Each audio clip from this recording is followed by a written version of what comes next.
Kalau di kebun boleh Boleh. dengan catatan dia apa namanya ini tidak dibawa ke rumah ya. Memang di kebun gitu. Iya, memang di Jangan kebun. hanya di kebun siang gitu kan. Sorenya dibawa ke rumah, tidur di rumah. Itu tidak boleh karena memang malaikat nggak akan masuk ke dalam rumah yang ada anjingnya dan ada gambar, ada foto-foto Baik. di dalam rumah. Satu, yang kedua, ada ancaman hadis Nabi SAW bahwa barang siapa yang melihara anjing bukan untuk kebutuhan 3 perkara. Iya. Bukan untuk yang 3 perkara. Pertama, bukan Pertama. untuk anjing buruan. Iya. Ya, yang kedua bukan untuk menjaga apa namanya hewan, yang ketiga bukan untuk menjaga kebun.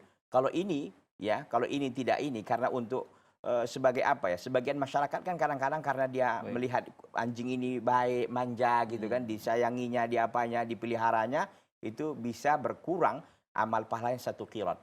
Jadi bukan perkara mudah dalam masalah ini. Yang Kalaupun satu kira itu sebesar apa itu? ya gunung Uhud sana. Jadi pahala kita mungkin nggak ada segitu kan, hilang lagi. Nah itu kan minus dia Minus jadinya. jadinya, Ustaz. Tapi catatannya yang dibolehkan tadi untuk berburu, kemudian untuk menjaga binatang ternak dan juga untuk menjaga kebun tadi itu, catatannya terpisah dari yang punya anjing. Tidak sama dia. Dalam pengertian dia memang ditaruh di tempat itu aja, dikasih makan. Jangan seperti tadi dibawa-bawa, nanti itu nggak boleh kalau yang begitu. Itu ancamannya tetap kena dia. Baik. Iya, wallahu taala.